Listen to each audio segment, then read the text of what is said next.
നമസ്കാരം. BBC-യുടെ വർത്തമാനം പ്രോഗ്രാം ആരംഭിക്കുകയാണ്.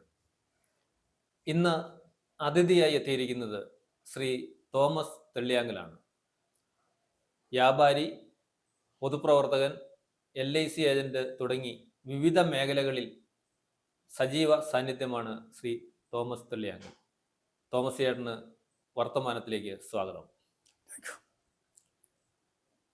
തോമസ് ചേട്ടൻ്റെ ചെറുപ്പകാലത്തെ കുറിച്ചൊന്ന് പറയാമോ? ഞാൻ ജനിച്ചത് 1939 4/11 ജനിച്ചതാണ്. എൻ്റെ പേര് തോമസ് തെള്ളിയാങ്കൽ എന്നാണ്. ഞങ്ങൾ എൻ്റെ തറവാടത്തിൽ തെന്നത്തൂർ തെള്ളിയാങ്കൽ ഫാമിലിയിലാണ്. ഞാൻ 1958 കാലഘട്ടത്തിൽ ഹൈസ്കൂൾ കഴിഞ്ഞു. ഹൈസ്കൂൾ കഴിഞ്ഞപ്പോൾ തെള്ളിയാങ്കന്മാരെല്ലാം നല്ല കാശുകാരാണ്. തലയ്ക്കും തെള്ളിയാങ്കറാത്തപ്പിളി കാശുകാരാണ്. തെള്ളിയാങ്കലിൽ സാമ്പത്തികമായി പിന്നോട്ട് നിൽക്കുന്ന ഞങ്ങളാണ്. കാരണം കുറേ സ്ഥലമുണ്ട്, 3-4 ഏക്കർ സ്ഥലമുണ്ട്, 10-20 പേർക്ക് നിലമുണ്ട്. ഇതിനകത്ത് ഈൽഡിങ് ഏരിയല്ല. അപ്പോൾ മറ്റുള്ള തെള്ളിയാങ്കന്മാരൊക്കെ എന്നെയൊക്കെ കണ്ടാൽ എന്നെ അഭിസംബോധന ചെയ്യാനും തൊമ്മച്ചാന്ന് വിളിക്കാൻ മടി. കാരണം കാശില്ല. അവരോട് മിണ്ടിയ വല്ലതും കൊടുക്കേണ്ടവരെന്ന് ഞാനിത് മനസ്സിലാക്കിയിട്ട് ഓടി. ഞാൻ ഇവരുടെ കൂടെ എത്തണമെന്ന് കണക്കാക്കി ഓടി.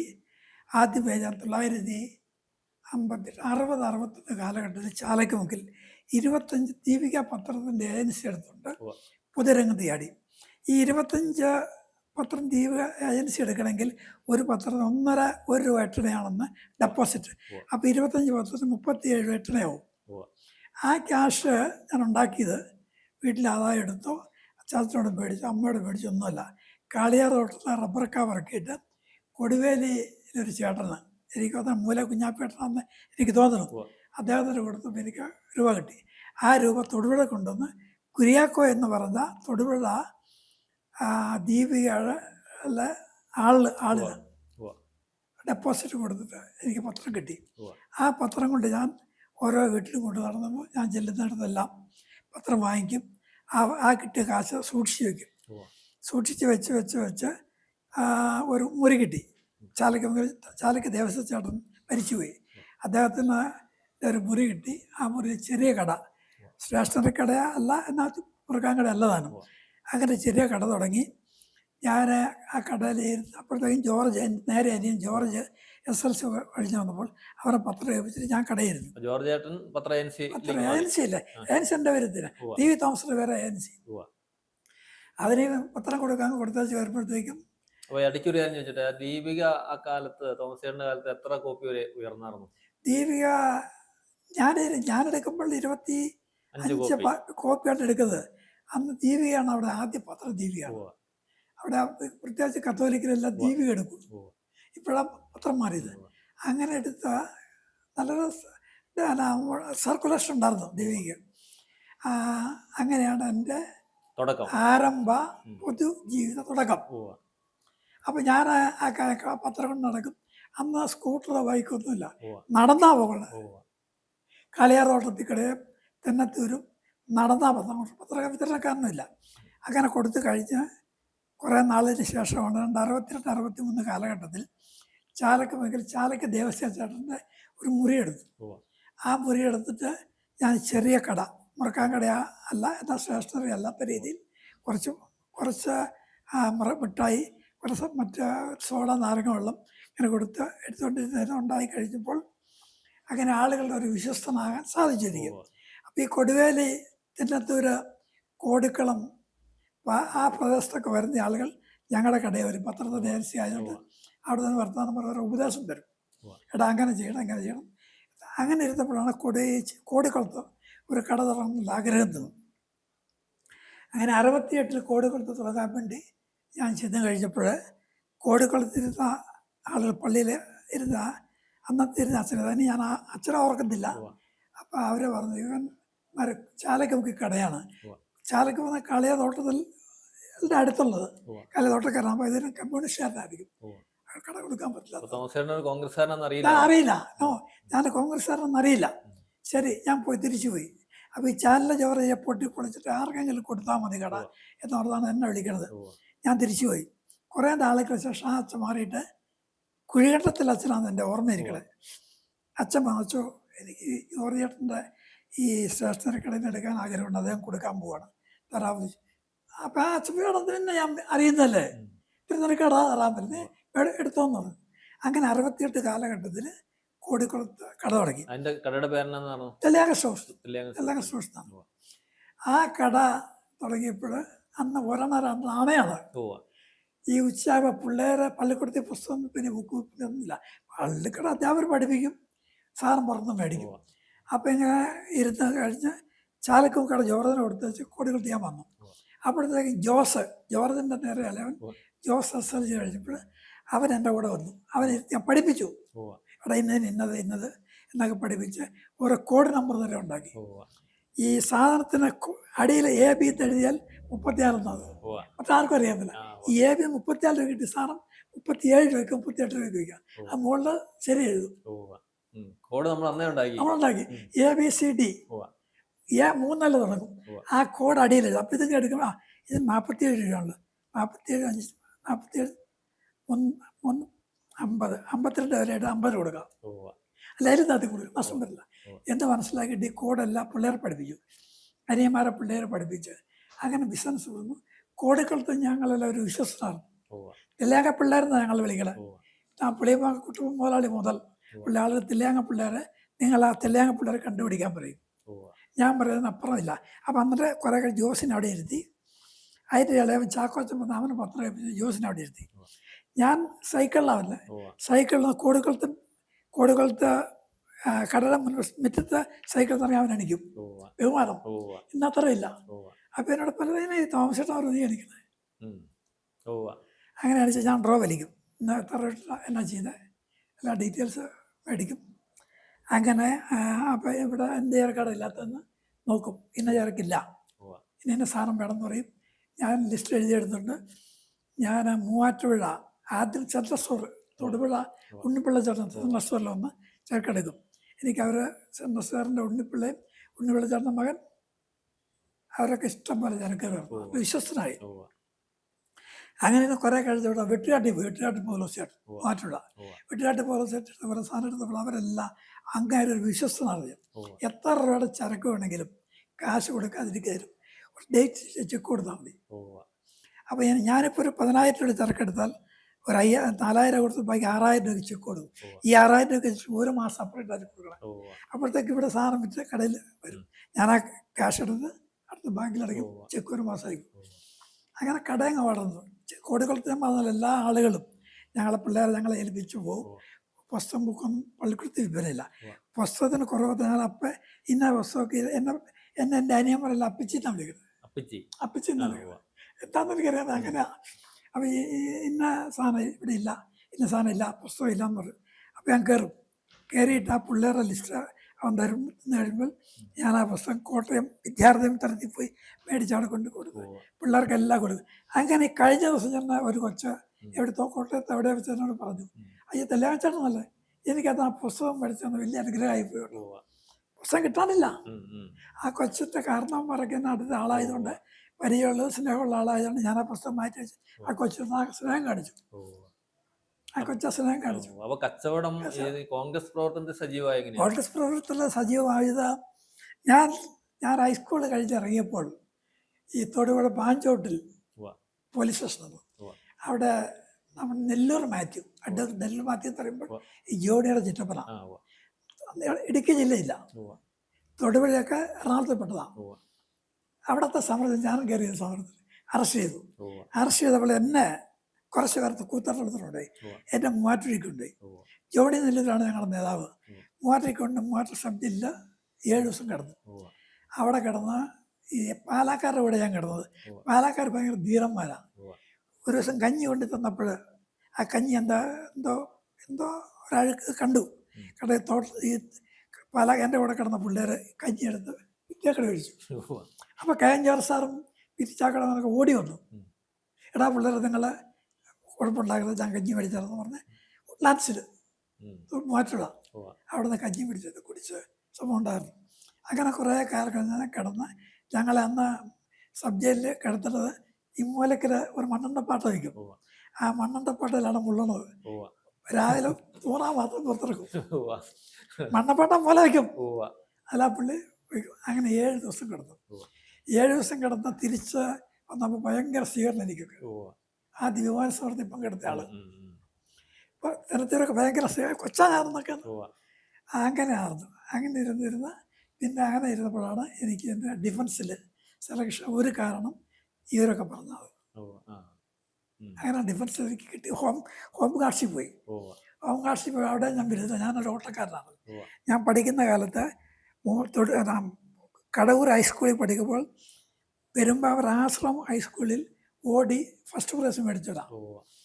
അന്ന് ഈ കോതമംഗലത്ത് ഇതിലെ മലയാളിമാരുടെ വീട്ടിൽ വരുന്ന കോതമംഗലത്തെയാ? ആ കോതമംഗലം അവരുടെ കൂടെ ഓടുന്നത്. നമ്മൾ നല്ല കപ്പയും ചമ്പകത്തിലാണ് ഓടുന്നത്. ഉവ്വ. അവർ നല്ല അരിയാഹാരം ബിരിയാണിയൊക്കെ കഴിച്ചറിയുന്നില്ല. ഞാൻ ഓടി ഫസ്റ്റ് ചെന്നു. ഉവ്വ. അങ്ങനെ മേടിച്ചാണ് സ്പോർട്സ് മാറാറ്.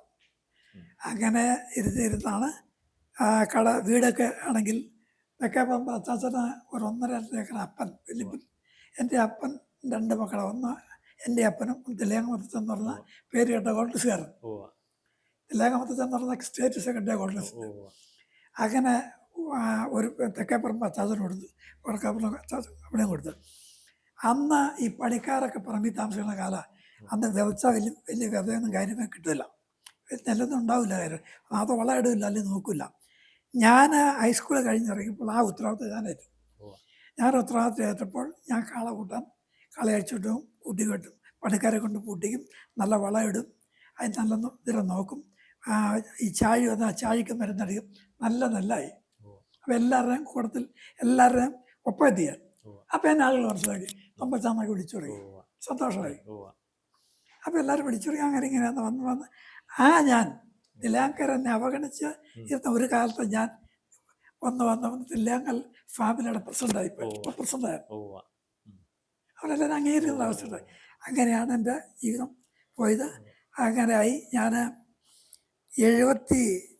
ഒരു നാടകക്കാരനാണ് ഞാൻ. ഞാൻ നാടകത്തിൽ നല്ല നടനാണ് ഞാൻ. അന്ന് ഭൂമിയിലെ മാലാക, ഒഴുകിനെതിരെ, മതിൽ ജോസഫ് മതിലിടുന്നു. ഒരു നാടകത്തിൽ അത് ഈ പെണ്ണുങ്ങളെ നാടകത്തിനിടില്ല. പെണ്ണുങ്ങളെ ഒരു പെണ്ണിനെ വീട്ടിലില്ല, ഒരു പെണ്ണുങ്ങളെ നാടകത്തിനിടില്ല. ഞാൻ ഭൂമിയിലെ മാലാക എന്ന ഒരു പെണ്ണിലെ ഞാൻ കടവൂർ പഠിക്കുന്ന കാലം കടവൂർ തൂമുള്ളിലെ ജോയ് സാറിൻ്റെ അമ്മ ടീച്ചർ, അന്ന് ടീച്ചർ ഇന്ന് ഇളാമയാണ്. ആ ടീച്ചർ എന്നെ നല്ല സാരിയൊക്കെ കൊടുത്ത്, അന്ന് Mathai sir Mathai sir master ഒരു നല്ല സാരിയൊക്കെ കൊടുത്ത് ഇങ്ങനെ നല്ല ഒരു വാറ്റിപ്പായൊക്കെ പിടിച്ച് ഈ എന്നാ ഡ്രസ്സിങ് റൂമിലേക്ക് ചെല്ലുന്നത്. എടാ എന്നെ ചെറുക്കാൻ നോക്കി നിൽക്കണം. അപ്പം അന്ന് നല്ല വെളുപ്പം, ചെറുപ്പമല്ലേ, നല്ല വെളുത്ത വീശൊന്നുമില്ല, നല്ല എന്നെ ചെറുക്കാൻ നോക്കി നിൽക്കണമെന്ന് പറഞ്ഞു. ആ നാടകത്തിൽ ഈ സമ്മാനം കിട്ടി. അങ്ങനെ ഒഴുക്കിനെതിരെ മതിലിടിയുന്നു. സ്ത്രീ കഥാപാത്രം. ആ സ്ത്രീ കഥാപാത്രത്തിൽ ഞാൻ വിളങ്ങി. അത് കഴിഞ്ഞ് പിന്നെ തിരുവനന്തപുരമുള്ള നാടകത്തിലൊക്കെ ഒരു ആശാരിച്ചിപ്പിടേണ്ടോട് നാടകം ചോദിച്ചു. ഞാൻ എപ്പോഴും ഓർക്കുന്ന തരിവെള്ള കിലുക്കത്തിൽ നിന്നുണരുന്നു സരിഗമ പതിനീ ഗാനം തപസാ തീരത്ത് കരിവട്ടം മുരളുമ്പോൾ അനുരാഗം മധുരിത ഗാനം എന്ന് പറഞ്ഞ ഈ ആശാരിപ്പെണ്ണിൻ്റെ കൈ വളയിട്ട് എൻ്റെ ഈ കുപ്പിവള ഞാൻ സ്വർണ്ണവളയാക്കി തരും എന്ന നാടകം അഭിനയിച്ചുകൊണ്ടിരിക്കുന്ന ഒരവസരത്തിൽ എനിക്ക് ആലോചിച്ച പെണ്ണ്, ഇപ്പോഴത്തെ ഭാര്യ, ആലോചിച്ച പെണ്ണ് അവളുടെ അപ്പൻ തുമ്മിളിക്കാരാ. അവരെ നാടകത്തിന് ഇരിപ്പുണ്ട്. ഞാൻ ഓർത്തു കല്യാണം മുടങ്ങാൻ പോയെന്ന് ഓർത്തു. പക്ഷെ മുടങ്ങിയില്ല. കാരണം നല്ല അഭിനയമാണ് നമുക്ക് ആ പെണ്ണിന്. അപ്പോൾ ഈ എൻ്റെ തെല്ലാങ്ങലൊരു ഫാമിലിയാണ് ഈ എൻ്റെ അമ്മായിപ്പൻ്റെ ഒരു പെങ്ങൾ തെല്ലാങ്ങ കെട്ടിച്ചേക്കണം. ആ ബന്ധത്തിൽ 71 കല്യാണം കഴിച്ചു. കല്യാണം കഴിക്കുമ്പോൾ എനിക്ക് 30-31 വയസ്സ്, പെണ്ണുമ്പോഴേക്ക് 18 വയസ്സ്. അപ്പോൾ ഇത്രയും വേരിയേഷൻ വന്നപ്പോൾ ആർക്കും ചെറുക്കന് ഭയങ്കര ഇച്ചിരി പ്രായം കൂടുതലാണ്. അപ്പോൾ അപ്പച്ചൻ തന്നെ ഈ പെണ്ണിൻ്റെ അപ്പൻ എന്ന് പറഞ്ഞാൽ ഇടി പ്രായം കൂടുതലാണെങ്കിൽ എന്നാ നല്ല സിമ്പിളല്ലേ, കാണാൻ നല്ല നല്ല നല്ല സുമുഖനല്ലേ എന്ന് പറഞ്ഞ് കെട്ടിച്ചു. ഈ 18 വയസ്സുള്ള കൊച്ചിനെ കിട്ടിയപ്പോൾ ഈ 18 വയസ്സുള്ള കൊച്ചിനെ എല്ലാം അറിയാമോ കിട്ടിയപ്പോൾ ഞങ്ങളെല്ലാം രാവിലെ എല്ലാവരും പിള്ളേരെ എല്ലാം രാവിലെ പോകും. പ്രത്യേക ഷർട്ടും കൊണ്ടും ആർക്കുമില്ല. അവർക്ക് ചോദിച്ചവരെടുത്തിട്ടുണ്ട് പോകും. അത് എൻ്റെ ഇതൊന്നുമല്ല. പോകും. അവസാനം പോകുന്നത് ഞാൻ വീട്ടിലൊക്കെ ആളെ കണ്ണാലി അഴിച്ചിട്ടൊക്കെ പോയി ഇവിടെ ഞാൻ ചെന്ന് കട നോക്കും. ഈ അങ്ങനെ ഇരുന്നപ്പോഴാണ് എൻ്റെ കല്യാണക്കാരൻ വന്നു. ആ കല്യാണം കഴിച്ചു. ആ കല്യാണം കഴിഞ്ഞപ്പോൾ അമ്മ, ഞങ്ങളെല്ലാം ആൺപിള്ളേരാണല്ലോ കൂടുതലും. എൻ്റെ ഇളയ പെങ്ങളെ കൂടെ ഇവൾ പഠിച്ചു തരുമെന്നാണ്. അങ്ങനെ വലിയ സ്നേഹമായ അമ്മ ഈ എൻ്റെ കെട്ടികളെയും കൊണ്ട് ഞങ്ങൾ പോകല്ല രാവിലെ. എൻ്റെ മരുമകളാന്ന് പറഞ്ഞ അവിടെല്ലാം കൊണ്ട് ആ കുട്ടിയും പിടിക്കുകയാണ് അന്നൊക്കെ കൊച്ചാണെങ്കിലും. അങ്ങനെ ഇരുന്നാണ് ഇതുവരെ എത്തിയത്. പിള്ളേരുണ്ട്? അങ്ങനെ എനിക്കോ അന്ന് only one. ഞാൻ വേറെ പോകുമ്പോൾ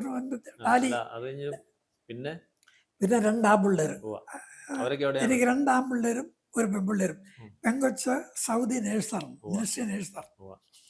ആ മിനിസ്ട്രി നേഴ്സ് സൗദി പോയിട്ടുണ്ട്. അവിടെ കൊച്ചു നേഴ്സായിരുന്നു. ആ കൊച്ചാണ് തൊട്ടനിയനെ അന്നും അൽമറായി കമ്പനി എന്ന കമ്പനിയിലേക്ക് തൊട്ടനിയൻ ഡാർല ഹൈസ്കൂൾ കഴിഞ്ഞ് അവനെ കൊണ്ടുപോയി. അവനവിടെ ജോലി കിട്ടി. അവന് ജോലി കിട്ടിക്കഴിഞ്ഞപ്പോൾ അവൻ അവിടെ നല്ലൊരു ആളായി കഴിഞ്ഞ് ആ കമ്പനി പിന്നെ അങ്ങോട്ട് ഷാർജയ്ക്ക് വന്നു. ഷാർജയ്ക്ക് ആ കമ്പനിയിൽ ഇപ്പം അവൻ ആ അൽമറായി കമ്പനിയുടെ മാനേജരാണ്. ലോകപ്രസിദ്ധമുള്ള കമ്പനി അൽമറായി പാല് കൊടുക്കുന്ന എല്ലാം ഒത്തിരി പ്രൊഡക്ഷൻ ഉണ്ടാകും. അങ്ങനെ അവരും ഫാമിലിയും അങ്ങനെ ഇരുന്നപ്പോഴാണ് ഒരു കല്യാണാലോചന. അവന് കല്യാണാലോചന വന്നപ്പോൾ നമ്മുടെ മടക്കത്താനത്ത് കല്ലറയ്ക്കൽ എന്ന് പറഞ്ഞ കുടുംബം ആലോചന വന്നു. അപ്പോൾ ഈ പെണ്ണ് തൊഴിൽ വെച്ച് ഞാൻ കാണുന്നുണ്ട്. പെണ്ണിനെ പൊക്കക്കുറവ്, ഞാൻ വേറെ പൊക്കം കുറവാണല്ലോ പെണ്ണിന്. അല്ല, അവൻ പറഞ്ഞു അപ്പം പൊക്കം കുറവാണല്ലോ, എന്നാലും നല്ല സുന്ദരി പെണ്ണല്ലേ എന്ന് പറഞ്ഞു. അവൻ കല്യാണം ദൈവാനുഗ്രഹത്താൽ കല്ലറക്കാരെ അറിയുമായിരിക്കും നമ്മുടെ മടക്കത്താണെന്നുള്ളതാണ്. അതായത് നമ്മുടെ ഈ മലയാളി എന്ന ഇയാളുടെ ഇവിടെ ഹോട്ടലല്ല, ആ ആറ്റുതീരത്തൊരു റെസ്റ്റോറൻറ്റ് എവിടെയാ നമ്മുടെ ആറ്റുതീരത്ത് വലിയൊരു മാടപ്പുറം കൊച്ചുവൻ്റെ അപ്പൻ അവിടെ തുടങ്ങി. അവിടെ ഇവരെയൊക്കെ വിളിച്ചു. അങ്ങനെ പല തോതിൽ കടയും പോയി. അവരിപ്പോൾ ഷാർജയിലാണ്. വലിയ തെറ്റില്ലാതെ കഴിഞ്ഞു കൊടുത്തു. സെക്കൻഡ് ഇളയവൻ ഡാർവിൻ എന്ന് പറയും. അവനും ഹൈസ്കൂൾ പഠിച്ചപ്പോൾ ഇവനെ അങ്ങനെ ഞാൻ കൊണ്ടുവരുന്ന കച്ചവടമൊക്കെ പഠിപ്പിച്ചു. കച്ചവടപ്പെടുത്തി ഇവന് അങ്ങനെ ഇരുന്നപ്പോൾ ഒരു ഇൻ്റർവ്യൂ വന്നു. ഖത്തറിൽ ഇൻ്റർവ്യൂ വന്നു. അവന് ഇൻ്റർവ്യൂ പാസ്സായി. അവൻ മെയിൽ നേഴ്സാണ്. അവിടെ ജോലി കിട്ടി. അവന് നല്ല രീതിയിൽ പഠിച്ചു. അവനെ കുറേ കഴിഞ്ഞപ്പോൾ അവനൊരു കല്യാണക്കാരും ആലോചിച്ചു. ഇവിടെ ഒരു പെണ്ണിനെ കെട്ടി. പെണ്ണ് നല്ല കുട്ടിയാണ്. അയാൾ നേഴ്സാണ്. അവളെ കെട്ടി. അങ്ങനെ അവൻ ഇപ്പോൾ വീട്ടിലുണ്ട്. അവൻ ഷാർജയിലായിരുന്നു. അവനിപ്പോൾ വീട്ടിലുണ്ട്. അവന് 3 പിള്ളേർ, 3 പെൺപിള്ളേർ ദൈവാനുഗ്രഹത്താൽ നന്നായിട്ട് പഠിക്കുന്ന പിള്ളേർ, നല്ല നല്ല പാടുന്ന പിള്ളേരൊക്കെയാണ്. ഇനി നമുക്ക് അടുത്ത ഈ LIC ഏജൻസിയിലേക്ക് LIC പറയാം. ഞാനിങ്ങനെ കച്ചവടമൊക്കെ നിർത്തി ഈ എല്ലാവരുടെ പിള്ളേരും പോയി കഴിഞ്ഞപ്പോൾ കച്ചവടം നിർത്തി അങ്ങനെ വീട്ടിലിരിക്കുകയാണ്. വീട്ടിലിരിക്കുമ്പോൾ വീട്ടിലിരിക്കുമ്പോൾ ഒരാൾ ബൈക്കിൽ ഓടി വീട്ടിലേക്ക് വന്നു. ഹലോ, കല്യാണ തോമസ് അല്ലേ എന്ന് ചോദിച്ചു. തോമസ് അതെ. നിങ്ങളാരാ? ഞാൻ LIC ഡെവലപ്മെൻറ്റ് ഓഫീസറാണ്, എൽദാസ്. ഓടി വന്നു. ഞാൻ ഡെവലപ്മെൻറ്റ് ഓഫീസറാണ്. ഞാൻ താങ്കളെ പറ്റി തൊടുപുഴയ്ക്ക് അന്വേഷിച്ചു. അപ്പം എന്നെ തൊടുപുഴ അറിയില്ലാത്തവരില്ല. ഞാൻ ഒരു LIC ഏജൻസി എടുപ്പിക്കാൻ വന്ന. ഞാൻ എനിക്ക് പ്ലാനൊന്നുമില്ല. എൻ്റെ വീട്ടിലെ കാര്യം നോക്കണം. ഞാൻ വീട്ടിലെ മൂത്ത ആൾ. അതൊന്നും പറയാൻ സാധിക്കില്ല. തോമസ് ചേട്ടൻ വേണമെന്ന് പറഞ്ഞു. അങ്ങനെ ഞാൻ സമ്മതിച്ചു കഴിഞ്ഞാൽ പുള്ളി ഒരു ബുള്ളറ്റാണ്. ആ ബുള്ളറ്റ് കൊണ്ട് വീട്ടുകാരെന്നെ കയറ്റും. ഞാൻ ചെന്ന് ചോദിച്ചവരെല്ലാം എന്നെ അറിയുന്നവരാണ്. തെന്നത്തൂർ പോയാലും കോടിക്കുളത്ത് പോയാലും കൊടിവേലി പോയാലും എവിടെ എന്നായിരുന്നു തോമസ് 1969 ഇരിക്കുന്നു. 69 അങ്ങനത്തെ ഏജൻസി എടുത്ത് കഴിഞ്ഞപ്പോൾ ഞാൻ ഈ ഡിവൈം കൊണ്ട് എന്നെ വിടില്ല പുള്ളി. ചെതാനത്തെല്ലാം പോളിസി കിട്ടി. അങ്ങനെ ഞാൻ കൂത്താടത്ത് പോയി. ഞങ്ങളുടെ ഈ മലയിലൊക്കെ പോയി. മലയിലൊക്കെ ചെല്ലുമ്പോൾ എന്നെ അറിയും. എല്ലാം അങ്ങനെ അറിയാത്തവരില്ലെന്ന് ഞാനിങ്ങനെ ഓടി നടക്കുന്നുണ്ട്. അങ്ങനെ ഇവിടെ ഏജൻ്റന്മാരിൽ 10 ടോപ്പ് ഏജന്റ് 10 ഞാനറിഞ്ഞു. ആ ഏജന്റ് കൊണ്ടുനടന്ന് കുറേ കാശുണ്ടായി. അങ്ങനെ LIC എങ്ങനെയായി? ഇനി നമ്മുടെ മർച്ചന്റ്സ് അസോസിയേഷൻ ഞാൻ പറഞ്ഞല്ലോ, 1968-70 കാലഘട്ടത്തിലെ കച്ചവടക്കാരൻ്റെ കള്ളക്കച്ചവടക്കാർ കരിഞ്ചന്തക്കാരൻ രാഷ്ട്രീയ പാർട്ടി സാമൂഹിക പ്രവർത്തകർ എല്ലാവരും കടയിലെ ചൂണ്ടിക്കാണിക്കും. ഇത് കേട്ട് മടുത്തിരുന്നപ്പോഴാണ് സംഘടന ഉണ്ടാക്കണം. ആദ്യം മർച്ചൻ്റ് അസോസിയേഷൻ, വ്യാപാര സംഘടന, വാണിജ്യ സംഘടന, എല്ലാ സംഘടനകളെ കൂട്ടി യോജിപ്പിച്ചിട്ടുണ്ട്. 1980 കാലഘട്ടത്തിൽ 79-80 കാലഘട്ടത്തിൽ സംഘടന ഉണ്ടാക്കി. ഞങ്ങൾ തൃശ്ശൂർ ഉണ്ടാക്കിയത്. ഉണ്ടാക്കിക്കഴിഞ്ഞ് ഇവിടെ ലില്ലി രവിച്ചേട്ടനാണ് ജില്ലയുടെ പ്രസിഡന്റ്. ഞാൻ അന്നിങ്ങനെ ഓടിപ്പാഞ്ഞ പത്രം കൊണ്ട് നടന്നും കടയ്ക്ക് സാധനം മേടിച്ച് ലില്ലി സൗണ്ട്സിൽ വന്ന് മേടിക്കാറ്. ഇലക്ട്രിക് സാധനമൊക്കെ മേടിച്ച് പരിചയമുണ്ട്, മത്തായിക്കും പരിചയമുണ്ട്.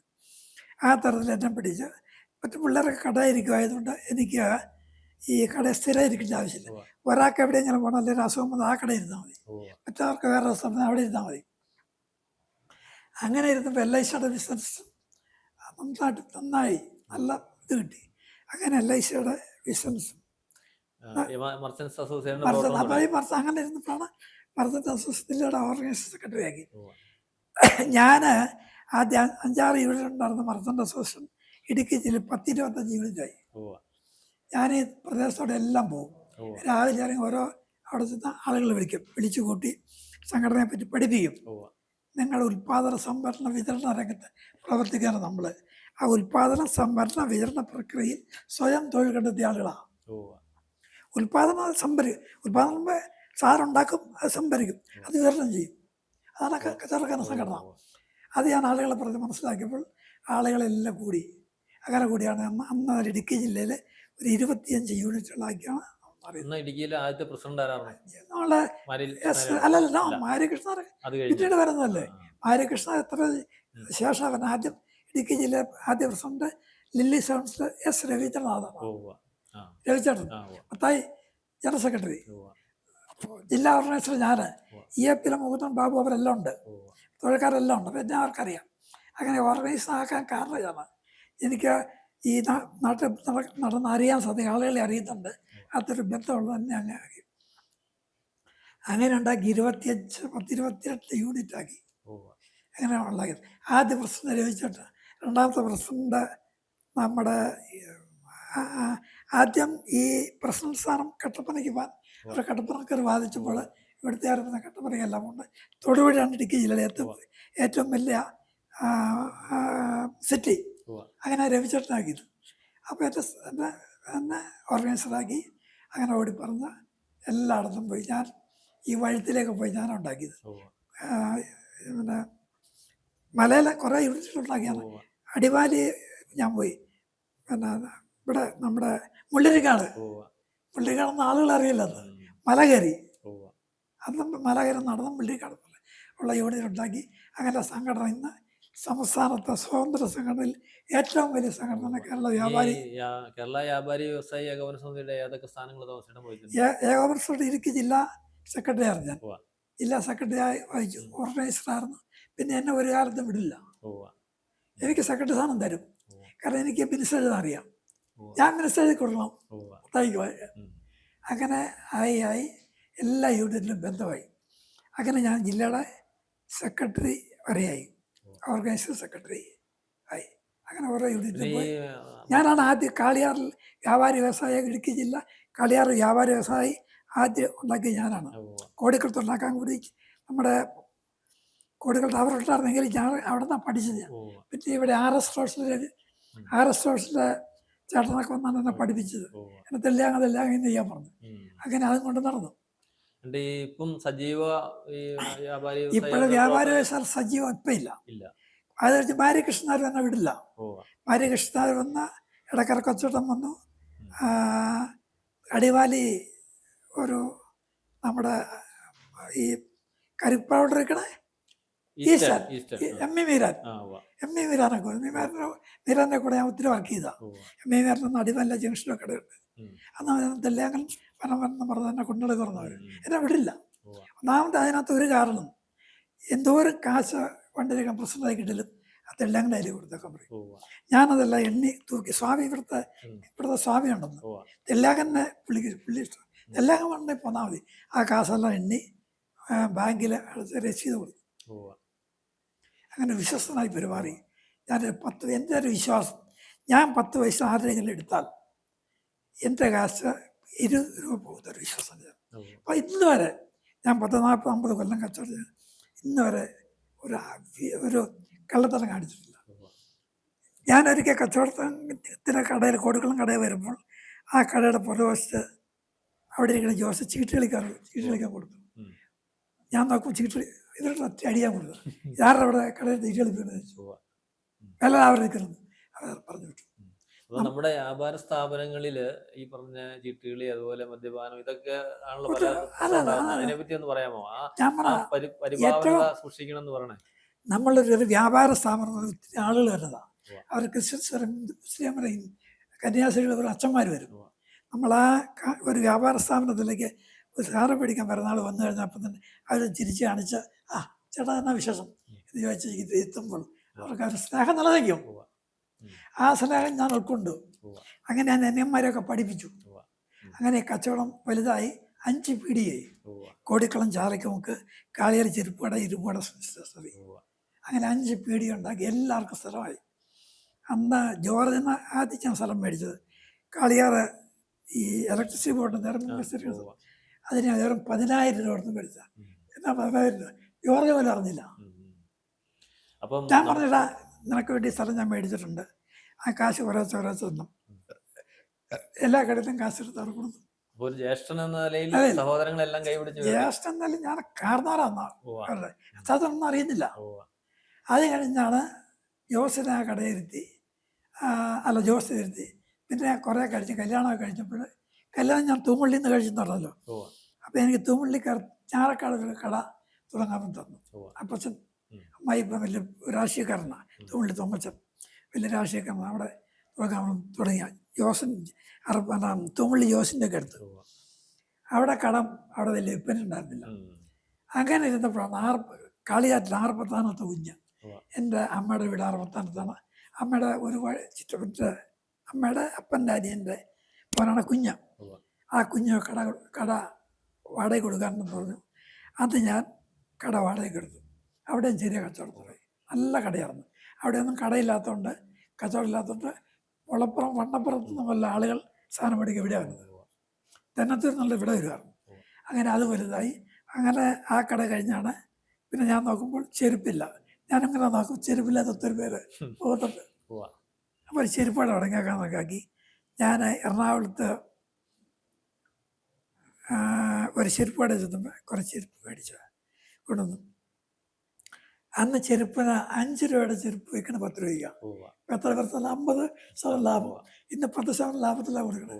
അപ്പം അങ്ങനെ ഈ മഹാത്മാഗാന്ധി ഇടുന്ന ഒരു കറുത്ത ചെരുപ്പുണ്ടായിരുന്നല്ലോ, ആ സൈസ് ചെരുപ്പ് നല്ല ചിലവാണ്. 5 രൂപ എടുത്താൽ മതി ആ ചെരുപ്പ് എറണാകുളത്ത് കിട്ടും.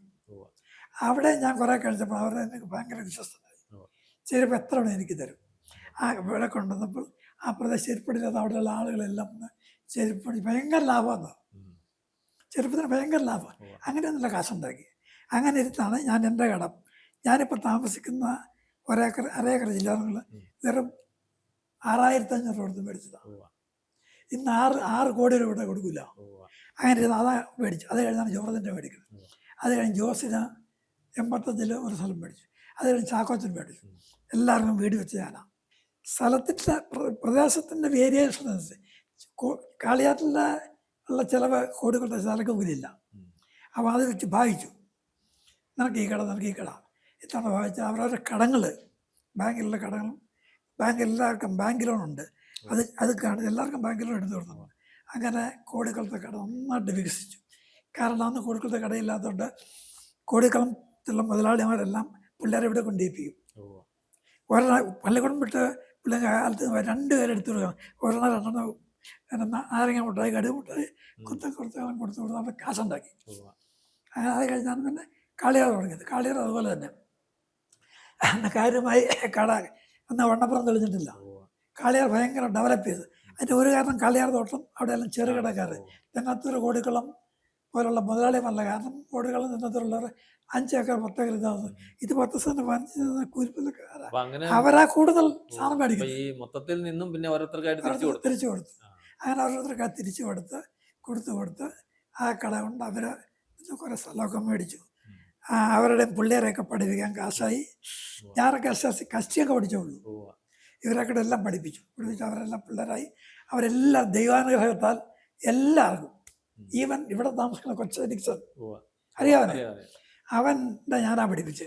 അതൊരു നമ്മുടെ ഇയാളെ സാബു ആരുണ്ട് ഇവിടെ ഒരു കോളേജ്, ഒരു പ്രൈവറ്റ് സ്കൂൾ നടന്നതാ പടിഞ്ഞാറക്കോട്ട് വിളക്കാരൻ, അവിടെ അവനെ പഠിപ്പിച്ച് അവനെ ആദ്യം തൂമുള്ളിലെ എൻ്റെ അപ്പച്ചൻ്റെ അനിയൻ, അമ്മായിപ്പൻ്റെ അനിയൻ, ഇവന് ITC കൊണ്ടുപോയി, അത് ജോലി കിട്ടി. അപ്പം ഇനി താമസിയാണ്ട് പൊതുവായിട്ട് തന്നെ പറയാനുള്ളത് പറ. ഇനി എനിക്ക് പൊതുവായിട്ട് പറയാനുള്ളത് ഒന്നേ ഉള്ളൂ. ഒരിക്കലും ഒരു കച്ചവടക്കാരന് അല്ലെങ്കിൽ എൻ്റെ മക്കളിലാണെങ്കിലും ഒരു നുണ പറയാതെ ഒരു കള്ളത്തരം ഞാൻ സമ്മതിക്കില്ല. നമ്മളെ മൂത്ത ആളെ ബഹുമാനിക്കണം, സന്തോഷത്തോടെ ജീവിക്കണം. അതുപോലെ തന്നെ ഒരിക്കലും കള്ളത്തരോ, അവനവൻ്റെ വിശ്വാസം അനുസരിച്ച് പ്രാർത്ഥനയിൽ കാരണവന്മാരെ അനുസരിച്ച് എൻ്റെ പിള്ളേർ ദൈവാനുഗ്രഹം എല്ലാം അങ്ങനെയാണ്. അങ്ങനെ പിള്ളേരെ നമ്മളെ കാണിക്കണമെന്ന് കണ്ടാണ് അവർ പഠിക്കുന്നത്. അപ്പം നമ്മൾ നന്മ ചെയ്താൽ പിള്ളേർ നല്ല ചെയ്യും. നമ്മൾ വെള്ളടിച്ചിറങ്ങി അങ്ങനെ പോയി കഴിഞ്ഞാൽ അവർ അങ്ങനെയായി പോകും. അതിനിട വന്നിട്ടില്ല. അപ്പോൾ കഠിനാധ്വാനത്തിലൂടെ ജീവിതം വളരെ കഠിനാധ്വാനം. ഞാൻ പറഞ്ഞല്ലോ, വെറും 37 രൂപ എട്ടണ. എൻ്റെ ആദ്യം റബ്ബർക്കാർക്ക് കൊടുവേലിക്കാരനാണ് എപ്പോഴും കൊടുത്ത ആ കാശ് ഇവിടെ കൊണ്ടുപോയി കുര്യാക്കെന്ന് പറഞ്ഞ ആളെന്ന് എനിക്ക് തോന്നണേ ദൈവിക ഡെപ്പോസിറ്റ് ചെയ്തതിൻ്റെ ആരംഭം. പിന്നെ ഞാൻ എവിടെ ചെന്നാലും എനിക്ക് കടം തരും. ചാലക്കമുക്കിൽ കട ഡെപ്പോസിറ്റൊക്കെ ചോദിച്ചില്ല ചേട്ടൻ, അതൊന്നും പിന്നെ കൊടുക്കരുത്. അപ്പോൾ അവരെല്ലാം ഒന്ന് അവിടെ നിന്ന് സാധനം മേടിക്കും. അങ്ങനെ വളർന്നാണ് ഇത്രത്തോളം ആയത്. ഇപ്പം ദൈവാനുഗ്രഹത്താൽ ഈവൻ ഏറ്റവും ഇളയവൻ സാബുവിൻ്റെ അടുത്ത് താമസിക്കണ നിക്സൺ, അവൻ പറഞ്ഞ നല്ല കാലമാണ്. ജോർജ് മരിച്ചുപോയി. അവൻ്റെ പിള്ളേർ അമേരിക്കയിലാണ്, മൂത്തവൻ. ജോസിൻ്റെ പിള്ളേർ വെളിയിലാണ്. ചാക്കോച്ചൻ്റെ പിള്ളേരെല്ലാം കാശ് ചെയ്താ, എല്ലാം കാശ്. ആ 37 എട്ടണ. ഞാൻ എന്തും പറയുന്നത് ഈ 37 രൂപ എട്ടണയാണ് നമ്മുടെ മുടക്ക്. അതുപോലെ എനിക്ക് പറഞ്ഞത് ഈ കാളിയാർ എസ്റ്റേറ്റിലെ ആളുകളെല്ലാം അവിടുത്തെ സാധനം പഠിക്കുന്നത്. അപ്പോൾ ഇത്രയും നേരം നമ്മുടെ തോമസ് ചേട്ടൻ്റെ ആ ജീവിത അനുഭവങ്ങൾ, നമ്മളിപ്പോഴും പ്രതിസന്ധിയാണെന്നും ടെൻഷനാണെന്നും പറഞ്ഞ ആളുകൾ നടക്കുമ്പോൾ കേവലം റബ്ബർ പെറുക്കി അതിൽ നിന്നും പത്ര ഏജൻസി തുടങ്ങി, അതിൽ നിന്നും വിവിധ വ്യാപാര സ്ഥാപനങ്ങൾ തുടങ്ങി, അങ്ങനെ ജീവിതത്തിൽ തോമസ് ചേട്ടൻ്റെ സഹോദരങ്ങൾക്കും എല്ലാവർക്കും ഒരു ഉയർച്ച ഉണ്ടാകുന്ന രീതിയിലുള്ള ഒരു വളർച്ചയുടെ കഥയാണ് ശ്രീ തോമസ് തെള്ളിയാങ്കലിൻ്റെ. ഇത്രയും നേരം ഈ വിശേഷങ്ങൾ പങ്കുവെച്ച തോമസ് ചേട്ടന് നന്ദി. Thank you very much.